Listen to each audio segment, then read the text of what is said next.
네, 안녕하세요 여러분, 최나경 교수입니다. 오늘도 여러분들과 함께 온라인으로 강의를 진행하게 되었습니다. 벌써 많은 시간 동안 여러분들과 온라인 강의를 했고 또 총 정리 또한 해보았지만 이번 시간에는 또 다른 색깔의 강의를 여러분들과 함께 진행해 보려고 합니다. 여러분 어떻게 코로나19를 잘 이겨내고 계십니까? 곧 이제 학교에서 여러분들과 만나게 될 텐데요. 금방 또 중간고사가 있을 것이고, 여러분들과, 여러 가지의 또 강의들을 함께 진행해 나갈 텐데, 이 모든 강의의 시간들이 여러분들에게 참 유익하고 소중한 시간들이 될 수 있기를 바랍니다.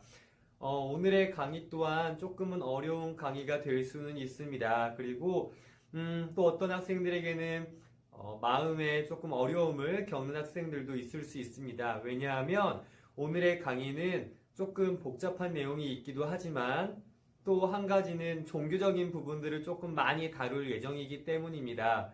왜냐하면 사실 예전에 여러 가지의 강의들을 제가 했지만 우리 종교적인 색채를 많이 내비치지는 않았어요. 물론 그 기독교라는 종교의 핵심과 여러 가지의 가치들을 조금씩 집어 넣어서 여러분들께 강의를 해드렸지만 오늘만큼은 조금 더 그 색채가 진하고 조금 더 많은 내용들을 여러분들께 말씀드리려고 합니다. 제가 강의하는 그 강의가 보통 두 부류로 나뉩니다. 그러니까 두 파트로 나뉩니다. 하나는 애덤 앤 이브를 배우는 그런 그 전공과 학년이 있고요. 또 신약 성경에서 배우는 지혜라는 과목을 배우는 또 전공들이 있습니다. 이 두 전공을 함께 여러분들께 강의하고자 이 두 가지의 강의 내용을 합쳐서 제가 연구하여서 이제 준비를 해 보았습니다. 여러분은 짧게 한 50분 정도의 강의를 듣게 되시겠지만 저는 이 강의를 준비하기 위해서 한 5시간에서 6시간 정도를 연구하고 또 공부를 하고 여러분들께 강의를 진행합니다. 적지 않은 시간 동안 강의를 준비했기 때문에 내용 자체가 유익하지 않을 수는 없을 것 같고요. 여러분들에게 굉장히 유익하고 또 여러 가지 풍성한 내용들을 여러분들께 강의해 드리려고 하기 때문에 여러분들도 잘 들어주시고 또 많은 것들 얻어가실 수 있었으면 좋겠습니다. 오늘 강의의 주제는 이 내용입니다. 믿음에 의해 은혜로 얻은 구원, 그리고 나는 누구인가? 이 두 가지의 주제를 한꺼번에 합쳐서 여러분들께 말씀을 드리려고 합니다.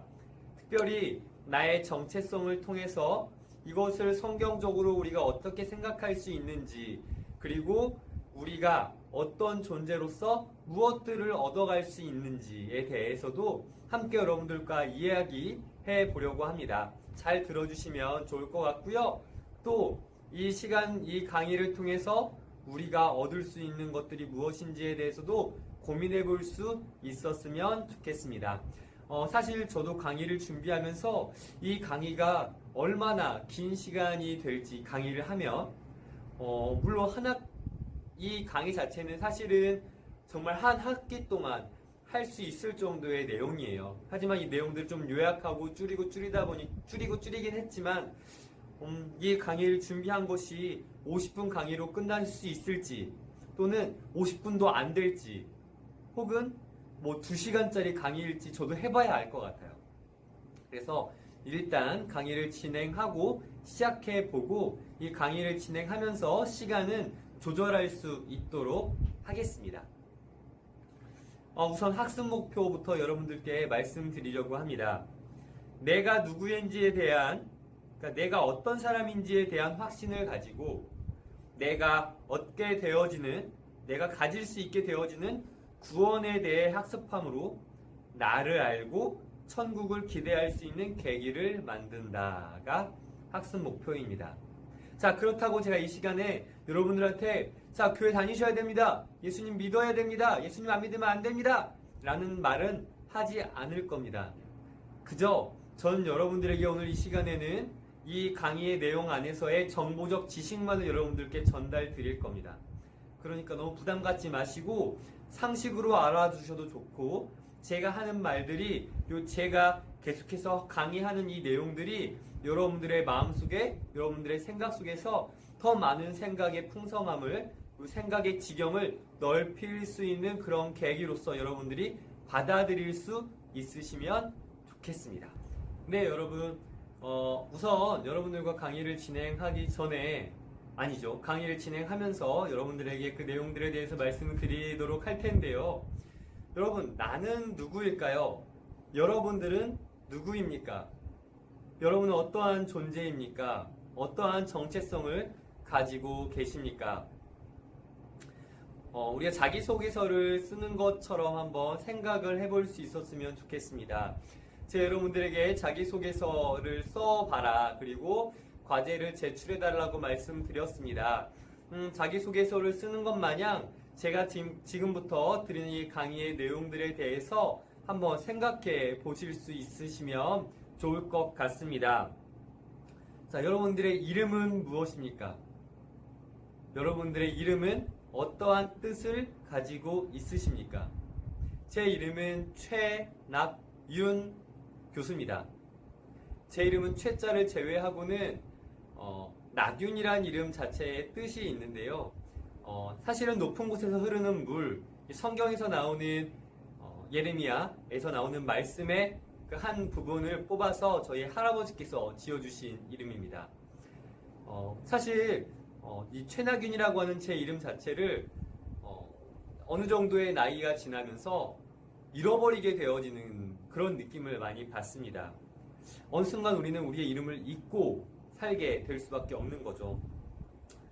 어느 순간부터는 나의 이름 대신 나의 직책이 불리게 되어집니다. 예를 들면 최 교수, 예를 들면 최 목사 같이. 또 어느 순간 내 직분이 불리죠.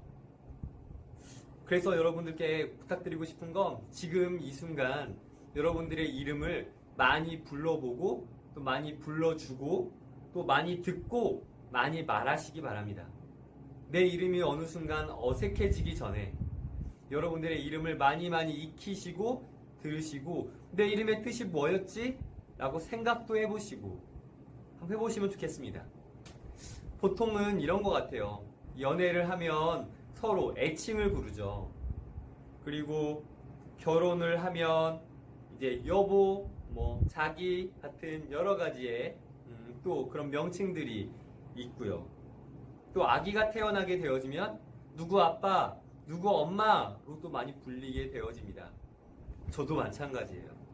저도 여러분 앞에서나 이렇게 최낙윤 교수입니다 라고 얘기하지, 또 최낙윤 목사입니다 라고 얘기하지, 제 이름이 그렇게 막 불리게 되어지거나 제 이름을 많이 써먹는 그런 경우가 많이 없습니다. 사인한다고 이름을 많이 쓰기는 하죠. 하지만 제 이름을 말하거나 듣기는 사실은 많이 그런 기회가 있지는 않은 것 같습니다. 나에게 있어서 시그니처죠. 내 이름을 여러분 기억하시고 많이 말씀하시고 또 많이 들어보시기 바랍니다. 내 이름을 잃어버리지 않도록, 잊어버리지 않도록 여러분들의 이름을 사랑하시기 바랍니다. 자, 그렇다면 여러분들의 성격은 또 어떻습니까? 어떤 성격을 가지고 계세요? 여러분의 성격은 좋습니까? 나쁩니까? 나쁜 성격을 가지고 계십니까? 좋은 성격을 가지고 계십니까? 옳은 성격을 가지고 계신가요? 아니면 잘못된 성격을 가지고 계신가요? 좋고 나쁜 성격이 존재할까요?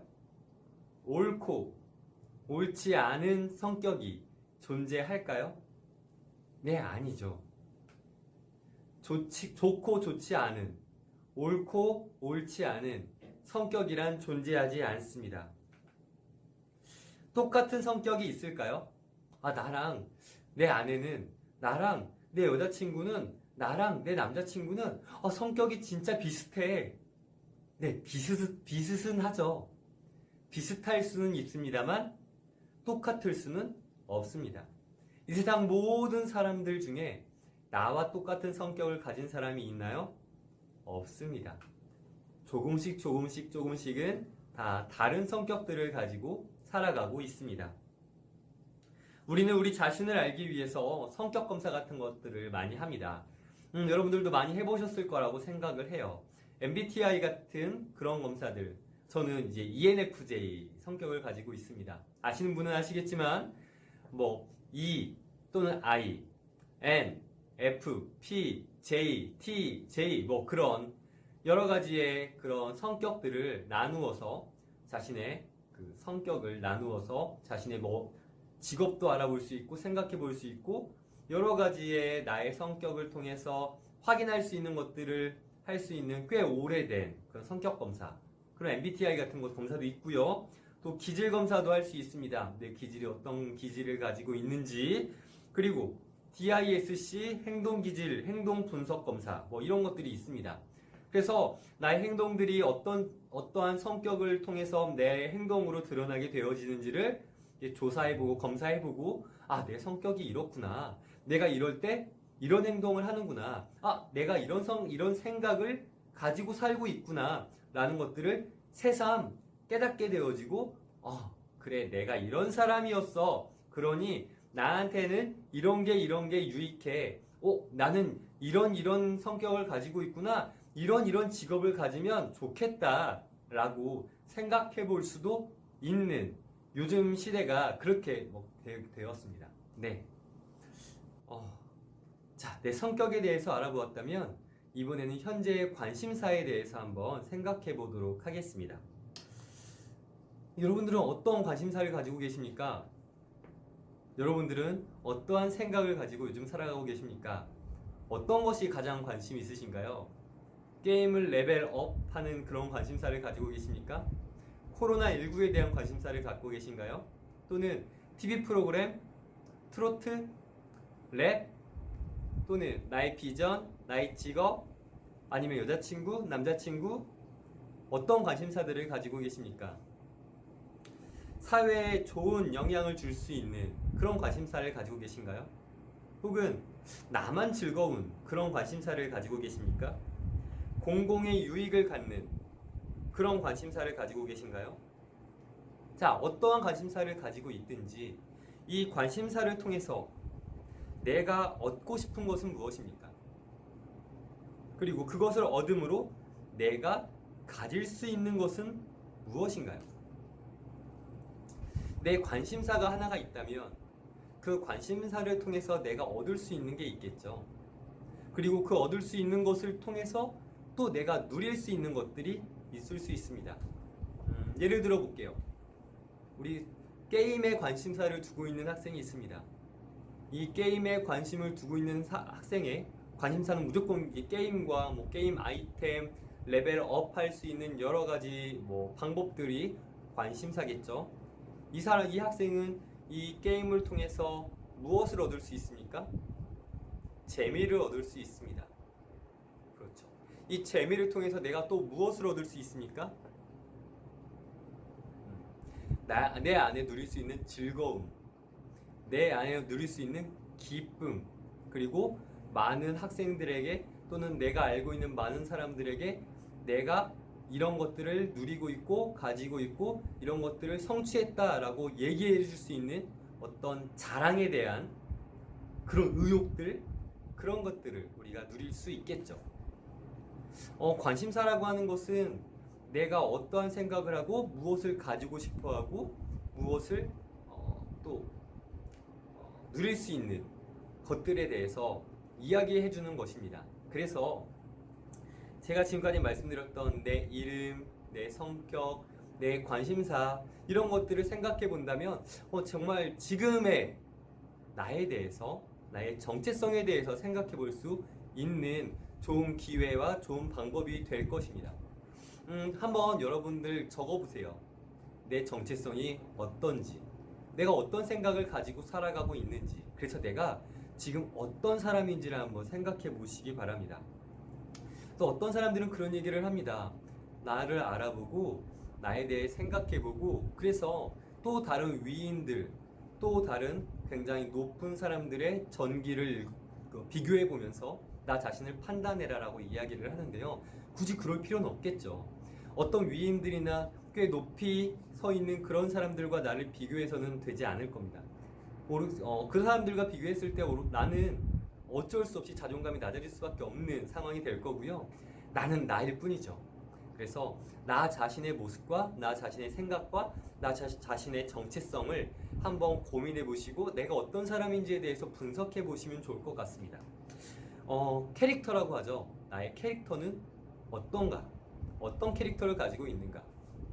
어떤 뭐 게임 캐릭터, 연예인 캐릭터 그런 게 아니라 나의 개성, 나 개인적으로 가지고 있는 다른 사람들은 가지고 있지 못한 나의 개성, 나의 캐릭터, 나의 정체성이 무엇인지를 한번 생각해 보시고 고민해 보시면 좋을 것 같습니다. 자, 여러분, 만약 내가 나의 정체성과 나의 모습에 대해 생각을 해보았다면 이제부터는 이 질문을 한번 해보아야 될 필요성이 있을 것 같습니다. 여러분, 나는 완전한 사람입니까? 나는 온전한 사람입니까? 자, 제가 두 가지를 말씀드렸어요. 하나는 완전함, 또 하나는 온전함. 자, 완전함이라는 건 뭘까요? 모든 것이 완벽한 것입니다. 완전함은 완벽한 거예요. 뭐 하나 빠지는 것 없이 모든 것이 완벽한 거. 여러분은 완벽한 남자입니까? 완벽한 여자입니까? 완벽한 대상입니까? 세상에 완전한 것은, 완벽한 것은 하나도 없습니다. 있을 수가 없습니다. 모든 것은 변하기 때문이에요. 완벽하다라고 하는 것은 변할 수 없어야 되는 겁니다. 완벽은 누구나 이해하기 쉽죠. 자, 그렇다면 이번엔 온전함에 대한 얘기를 한번 해보도록 하겠습니다. 자, 여러분들은 온전한 사람입니까? 자, 온전함이라고 하는 것은 갖출 것을 다 갖춘 것을 뜻합니다. 자, 이 책장 안에 책들이 가득 차 있습니다.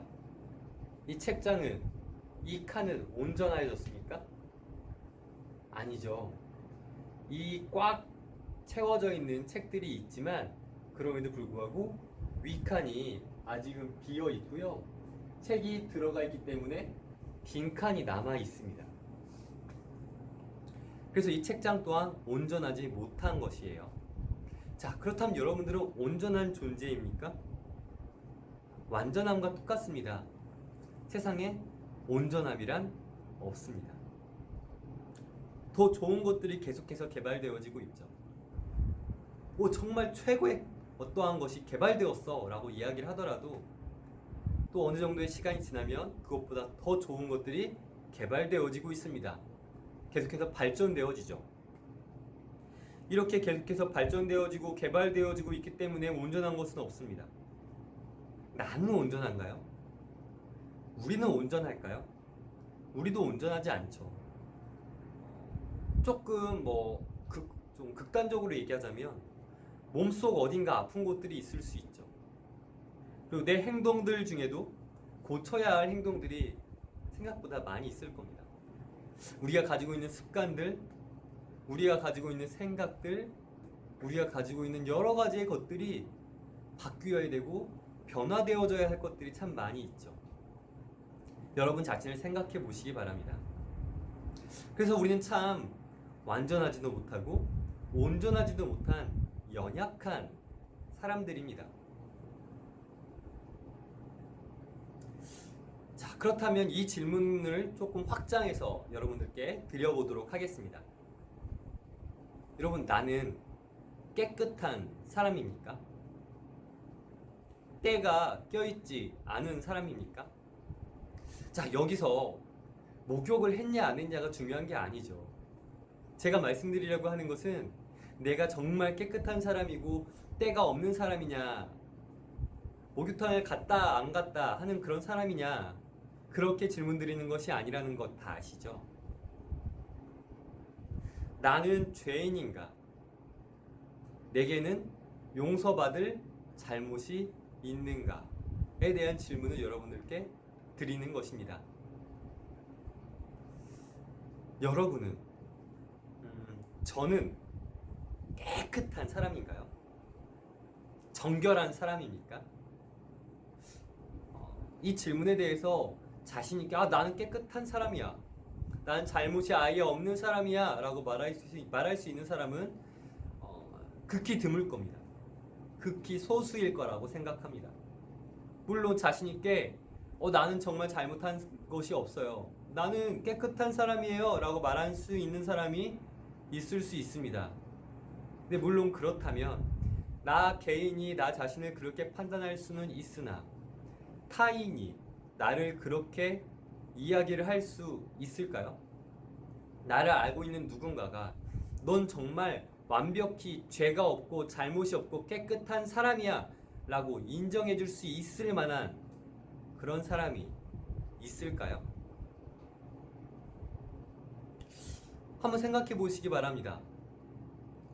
오늘 내가 마음으로 한 잘못이 있습니까? 내 안에 가지고 있던 미움 또는 시기, 질투, 이러한 잘못들을 우리의 마음속으로 한 적이 있는지 한번 생각해 보시기 바랍니다. 자, 또 오늘 내가 행동으로 한 잘못들이 있을까? 한번 생각해 보세요. 거짓말, 다툼, 예의에 어긋나는 행동들, 법적으로 옳지 않은 일을 한 그런 행동들, 그러한 것들을 한 적이 있는지 한번 생각해 보셨으면 좋겠고요. 오늘 내가 이 생각으로 한 잘못이 있었는지도 한번 생각해 보시기 바랍니다. 올바른 선택들을 해야 되는데 그것과 반대되는 생각들을 혹시 하진 않았는지, 또는 성적으로 문란한 생각들을 하고 있지는 않았었는지, 해서는 안 되는 행동들에 대한 생각을 하고 있었지는 않았는지에 대해서도 한번 고민해 보시기 바랍니다. 일탈이라고도 하죠. 일탈을 고민해 보지는 않았는지 한번 더 생각해 보셨으면 좋겠습니다. 이러한 것들을 생각해 볼 때 과연 우리는 정말 깨끗한 사람인가? 과연 우리는 죄가 없고 잘못이 없고 아예 정결한 하얀 옷을 입은 사람인가? 고민해 볼 필요가 있습니다. 우리가 확실히 알 수 있는 사실은 우리 자신은 불완전하고 온전하지 못한 존재라는 것입니다.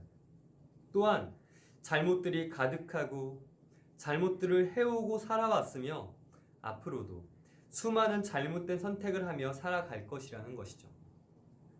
그만큼 우리는 부족한 존재들이라는 겁니다. 연약하고 약하고 잘못을 할 수밖에 없고 죄라는 것을 저지르며 살 수밖에 없는 사람들이라는 거예요. 과거에도 그랬고 지금도 그렇고 미래에도 그럴 것이라는 것입니다. 수많은 잘못들과 수많은 실수들, 그러한 것들이 계속해서 이어져 오고 있고 미래에도 일어날 일이기 때문에 우리 인간들이 완전하고 완벽할 수 없고 온전하지 못한 존재들이라는 증명이 되어진다는 사실을 이 시간 여러분들께 말씀드리도록 하겠습니다. 자, 이제부터는 성경에 대한 이야기를 좀 꺼내볼까 합니다. 좀 지루한 내용이 될 수도 있겠지만 간단 명료하게 여러분들께 말씀드리려고 해요. 성경에 대한 내용입니다. 성경에서는 나에 대해서 뭐라고 얘기하고 있을까요? 저는 이것을 누가복음 18장 9절부터 14절까지의 말씀을 통해서 찾아볼 수 있었습니다. 두 가지 종류의 사람이 나온다고 볼 수 있습니다. 한 종류는요, 의롭다 여기는 사람이에요. 이 누가복음 8장 18장 9절부터 14절까지의 말씀을 보면 두 종류의 사람이 나오는데요. 한 종류는 바리새인이고요. 또 한 종류의 사람은 세리라는 사람입니다. 바리새인이라고 하는 사람은 하나님의 말씀인 성경을 모두 다 꿰뚫고 있는 사람이에요. 외우고 있는 사람입니다. 그래서 이 율법대로 하나님의 말씀대로 잘 지키며 살아가고 있다라고 자랑스럽게 이야기를 할 수 있는 그런 사람이에요. 그리고 세리라는 사람이 있습니다. 이 세리라고 하는 사람은요, 굉장히 세상 사람들이 보게 되어질 때는, 주위 사람들이 보게 되어질 때는 왕따예요. 왜냐하면 이 사람은 어떻게 생각하면 일제 앞잡이 같은 사람입니다. 이스라엘이 로마에 이렇게 점령되어서 살아갈 때 이스라엘 사람들에게 이스라엘 사람이면서 로마법에 따라서 로마의 세금을 이스라엘 사람들에게 걷는 사람이었어요. 그러니까 이스라엘 사람들한테 너 세금 내. 로마 왕이 너한테 세금 내라고 했으니 너 그만큼 내야 해. 라고 말하고 그것을 뜯어내는 사람이 세리라는 사람이었습니다. 자, 이 두 종류의 사람은 겉으로 보기에는 하나님의 말씀을 잘 따르고 하나님의 말씀대로만 살아가는 바리새인과 세상 사람들한테 인정받지 못하고 욕만 먹는 세리, 이 두 종류의 사람처럼 보이긴 하는데 이 성경 말씀에서는 이 두 종류의 사람에 대한 또 다른 평가가 나오고 있다는 사실이에요. 자, 성경에서 이렇게 얘기합니다. 의롭게 여기는 바리새인이 있다. 근데 이 사람은요, 많은 바리새인들은 형식주의와 권위주의에 빠져서 스스로를 의롭다 여기고 다른 사람을 정죄하고 비판하였다라는 거예요. 그러니까 오히려 내가 선한 사람이야.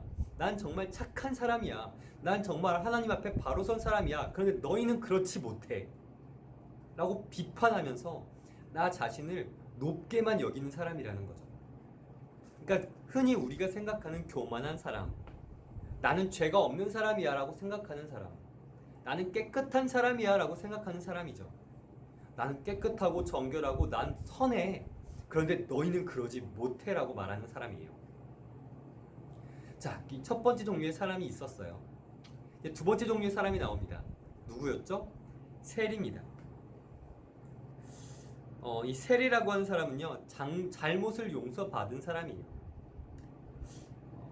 자신의 죄가 부끄러워서 사람들 앞에 나서지 못하고 또 고개를 숙인 채 가슴을 치며 눈물로 회개의 기도를 드렸던 사람이 이 성경 말씀에 세리라는 사람이었습니다.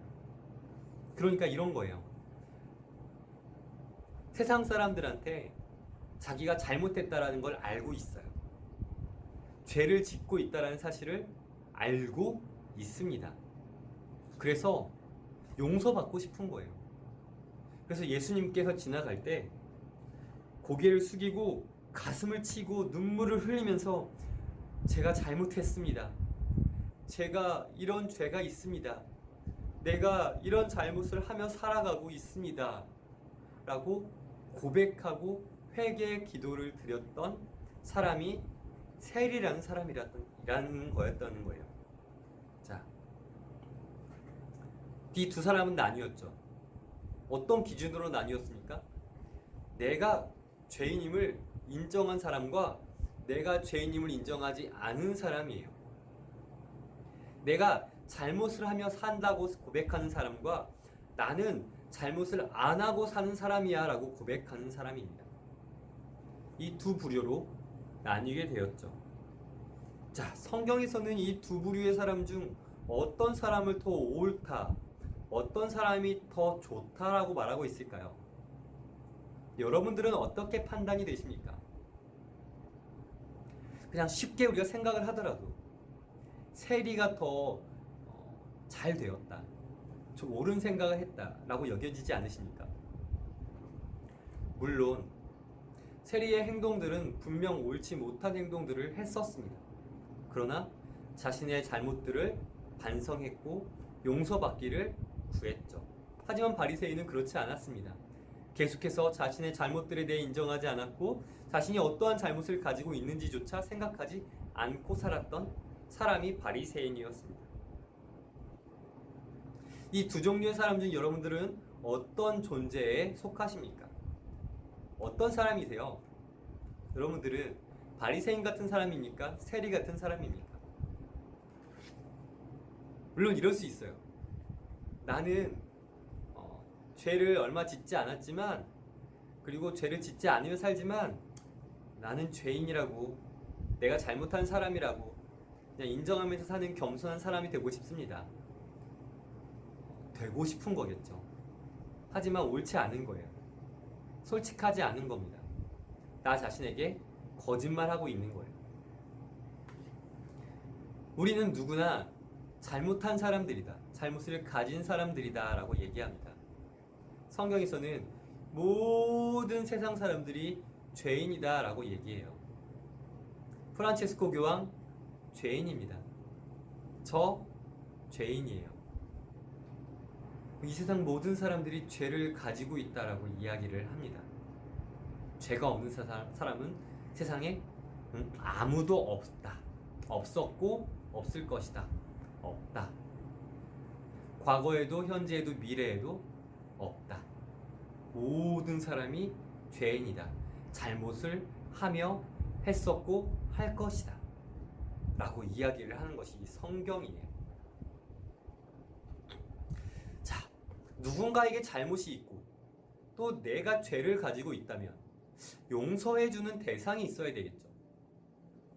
자, 용서해주는 사람, 용서해 줄 수 있는 존재, 어떤 존재만이 가능할까요? 아마 법, 규칙들을 만든 존재가 그 잘못을 용서해 줄 수 있을 겁니다. 죄 또는 잘못이 무엇인지를 구분할 수 있는 존재이면서 그 기준이 되는 존재, 그런 존재가 죄를 용서해 줄 수 있는 유일한 존재일 겁니다. 쉽게 얘기하면 이 세상을 창조했고 세상의 규칙들과 세상의 법들을 만든 사람, 그래서 그 기준이 되어 있는 사람은 아니겠죠. 그 기준이 되어 있는 존재, 그 신만이 용서해 줄 수 있겠죠. 또 선한 존재여야 될 겁니다.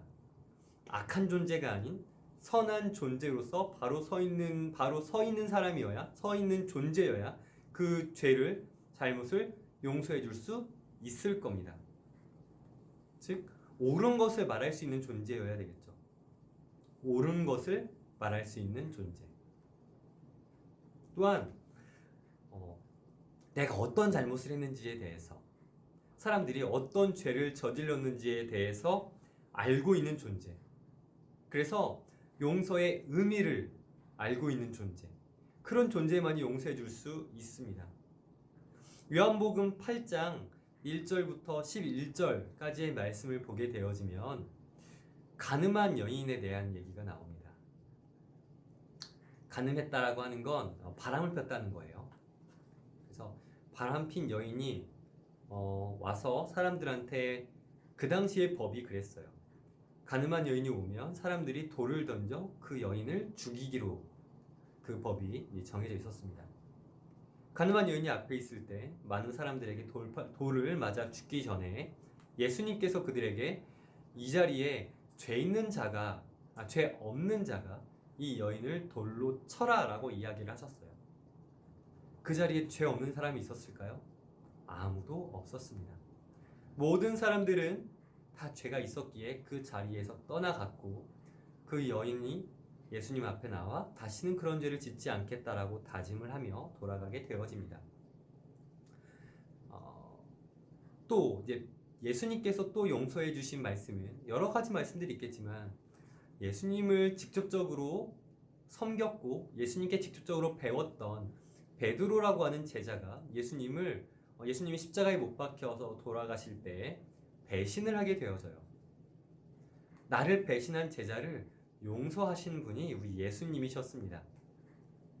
자, 하나님이란 분, 또 예수님이란 분은요, 이렇게 용서에 대해서 이야기를 하시는데, 제가 말씀드렸다시피 용서해주는 우리를 용서할 수 있는 이는 법 또는 잘못이 어떠한 것인지를 알고 기준이 되면서 이 세상 모든 것을 창조한 분, 그리고 선하여야 되고 무엇보다 내 잘못이 어떠한 것인지 알고 있는 존재여야 되는데, 이 여러 가지의 요소들에 적합하게 들어간 그런 신이라고 한다면 누가 있을 수 있을까요? 사실은 제가 말씀드리고 싶은 것은 간단하죠. 하나님이라는 분입니다. 예수님이라는 분이에요.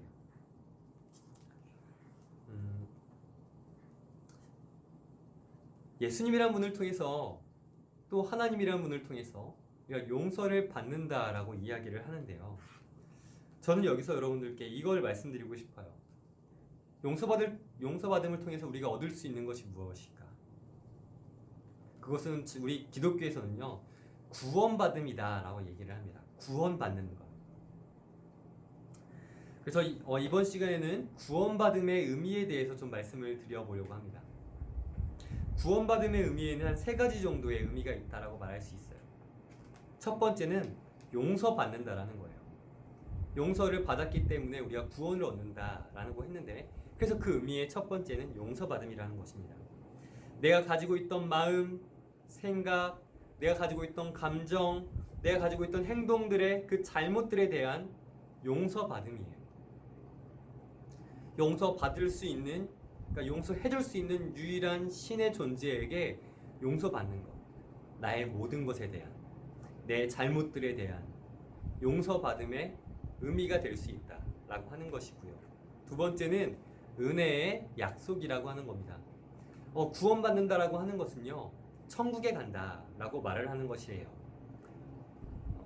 우리가 잘못을 하고 어떠한 죄를 저지름을 통해서 우리가 매우 어렵고 힘든 세상을 살아갈 수 있지만, 그리고 사후 세계에 우리에게 불이익을 당할 수 있겠지만, 그것을 떨쳐버리고 그 속박에서 벗어나서 천국이라는 기대와 꿈을 꿀 수 있도록 만드는 것이 구원이고 용서라는 것인데, 그것을 은혜의 약속이다라고 말을 할 수 있습니다. 왜냐하면 아무런 기준 없이 우리를 용서해 주신다라고 약속해 주셨기 때문이에요. 그 기준, 용서의 기준이 무엇이냐? 우리는 이렇게 얘기를 하죠. 흔히 생각을 해보면 헌금을 많이 내면 널 용서해 줄 거야 라고 생각을 하는 경우도 있고요. 아주 먼 옛날 종교개혁이 일어나기 이전에는요, 면죄부라는 것을 판매하면서 너는 죄를 저질렀지만 네 면죄부를 사게 되면 너의 죄가 용서받을 거야 라고 이야기를 하면서 면죄부를 팔았던 적도 있습니다. 그런 기준이 아니에요. 부자도 필요가 없고요, 명예를 가질 필요도 없어요. 어떤 벼슬을 가질 필요도 없고요, 엄청난 지식을 가질 필요도 없어요. 꼭 잘생기고 예뻐야 될 필요도 없고요, 착한 마음이 그 기준이 되어지지도 않습니다.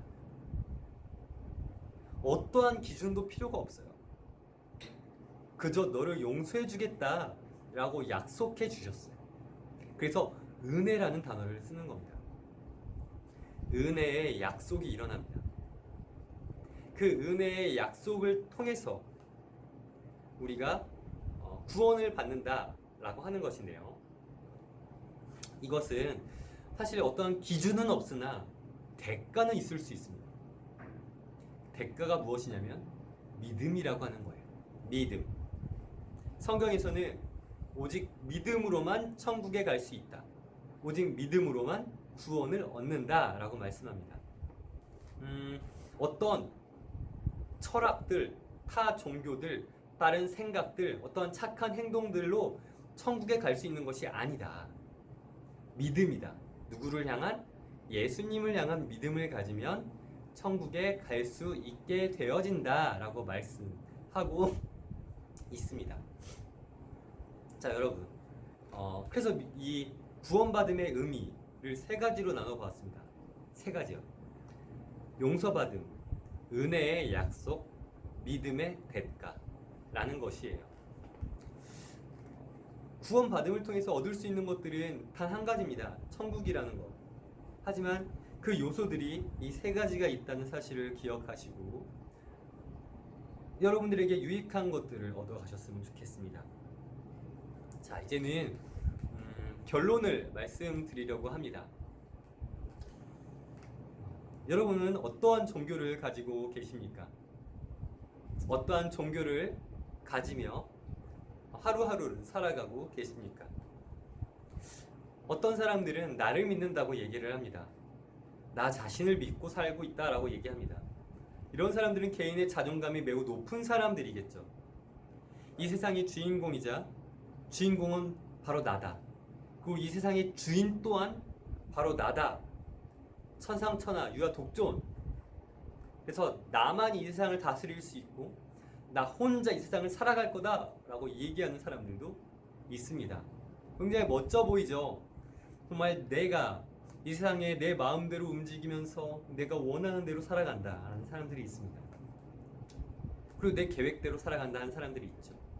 자, 과연 여러분, 신의 존재가 아닌 인간의 존재로서, 인간이라는 사람이라는 존재로서 정말 이 미래의 계획들이 내가 원하는 대로, 내 생각대로, 내가 하기 원하는 대로 움직일 수 있는 계획들을 세울 수 있을까요?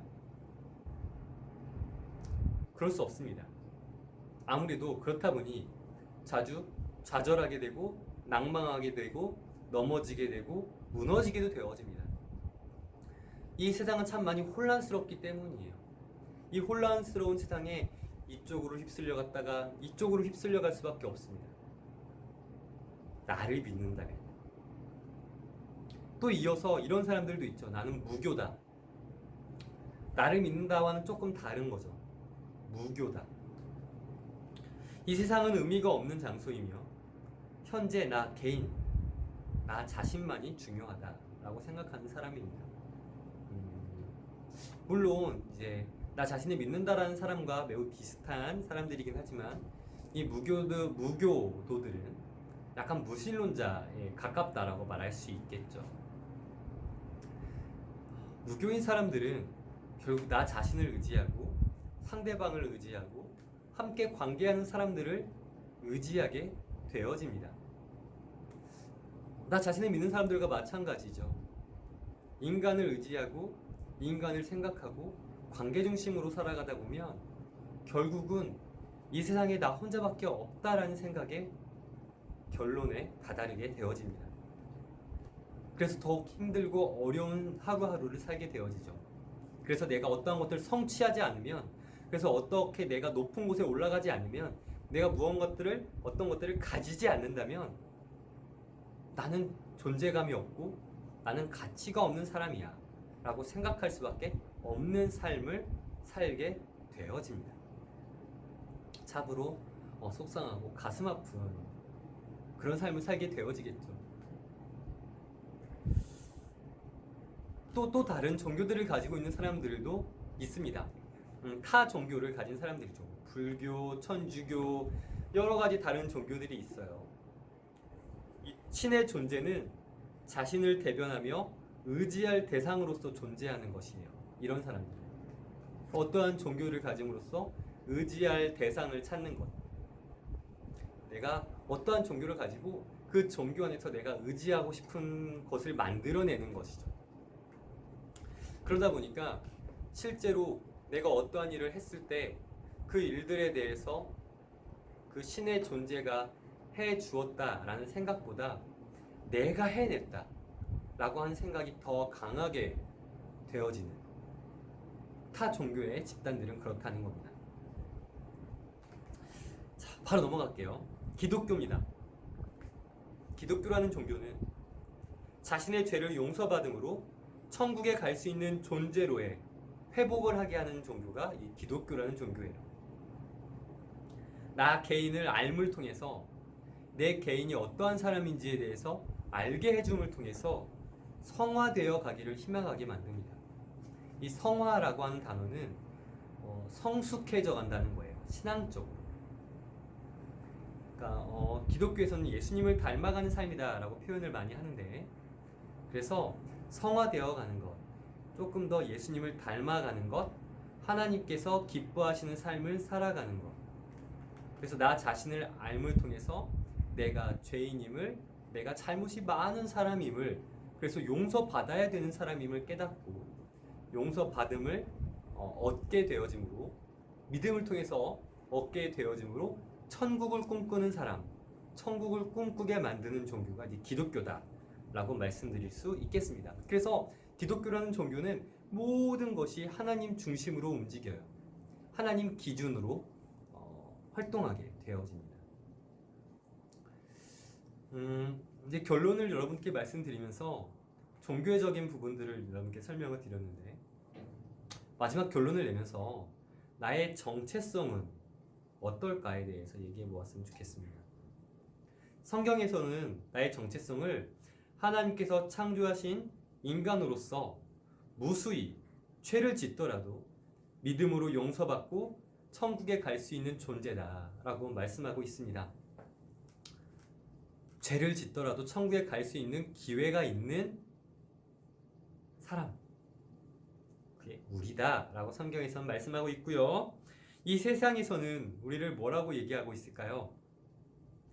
사랑받기 위해 태어난 사람이다 라고도 이야기를 하고 있고요. 자존감을 소유한 사람이다.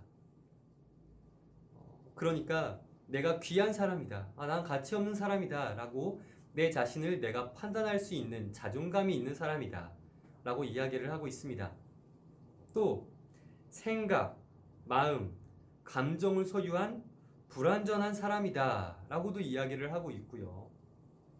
또 완전한 온전함을 소유하지 못하였고 자주 넘어지고 쓰러질 수 있는 사람이 우리다 라고 이 세상 사람들은 우리를 이야기하고 있습니다. 그래서 누군가는 그렇게 얘기를 합니다. 우리는 불완전하고 연약한 존재이기 때문에 그냥 이대로 이 모습 그대로 감사하며 하루하루를 살아가는 것이 옳다라고 이야기를 하죠. 틀린 말은 아닙니다만 더욱 발전되기 위해 노력하고 더욱 많은 것들을 누리기 위해 노력하고 또 우리가 이 현실 세계에서뿐만 아니라 사후 세계의 삶에 대해서도 고민해 볼 필요성은 있는 것이죠. 성경에서는 우리를 가치 있는 존재다라고 이야기를 하고 이 세상에서는 우리가 어떠한 존재인지에 대해서 또 어떻게 얘기한다라고 여러분들께 설명을 드렸는데요. 여러분, 우리의 존재는 이렇게 성경에서 말하는 것처럼 세상에서 말하는 것처럼 다 다른 모습들을 가지고 있습니다만 여러분들이 생각하는 가치에 의해서 여러분들이 생각하는 종교에 의해서 여러분들이 생각하는 정체성에 의해서 나 자신의 값이 나 자신의 가격이 매겨진다는 사실을 생각해 보시고 고민해 보시면 좋겠습니다. 그래서 우리의 삶은 앞으로 어떻게 살아가야 할까? 첫째, 나를 위해 노력해야 합니다. 그러니까 나를 이해하기 위해 노력해야 합니다. 나 자신을 알기 위해 내가 어떤 사람인지를 인지하기 위해 노력해야 합니다. 둘째, 내가 더욱 발전적인 미래를 소유하기 위해서 무엇이 필요한지를 생각해 보아야 합니다. 셋째, 현실을 즐기되 안주하지 말고 미래를 준비하는 내가 되어야 합니다. 현재만을 즐기는 것이 아니라 까르페 디엠이라고 해서 이 현재만을 생각할 것이 아니라 미래를 준비하는 내가 되어야 합니다. 이 미래라고 하는 것은 우리가 100세, 110세, 120세 살아가는 이 현실 세계만이 아니라 우리가 죽고 나서의 미래까지도 말씀을 드리는 것입니다. 넷째, 이 종교를 우리가 가질 때 의지할 대상으로서의 종교가 아닌 믿음의 대상, 그리고 행동 양식의 변화를 일으키는 성화를 위한 종교가 될 수 있어야 합니다. 자, 여러분들은 오늘 수업을 통해서 어떠한 생각들을 하시게 되셨습니까? 여러 가지 어려운 부분들이 여러 가지 정보적 지식들, 정보에 대한 부분들, 지식에 대한 부분들만 여러분들께 말씀을 드렸습니다. 내가 어떠한 사람인지에 대해 고민을 하게 되어졌을 때 나는 부족하고 연약한 사람이고 거기에 잘못도 할 수 있고 잘못을 앞으로도 할 것이고 죄를 가지고 있는 사람이다. 그런데 이 죄라고 하는 것, 이 잘못들을 수만 가지를 하게 될 텐데 이것들에 대해서 용서를 받을 수 있는 기회가 있는가? 있다. 그런데 누가 용서할 수 있느냐? 선한 사람, 죄와 세상을 만들 수 있는 사람, 그 기준이 되어지는 존재, 그 존재를 알고 믿어야 하는데 그 존재는 성경에서는 하나님이다, 예수님이다 라고 말씀을 하고 있고 그 예수님이란 존재, 그 하나님이란 존재는 우리를 이 세상 속에서는 사랑받기 위해 태어난 사람이다, 그리고 우리는 용서받을 수 있는 존재이고 천국에 갈 수 있는 존재다라고 말씀하셨지만 세상은 그렇지 않다. 우리를 계속해서 넘어뜨리고 우리를 계속해서 좌절하게 하고 낙마하게 하는 곳이 바로 이 세상일 것이다.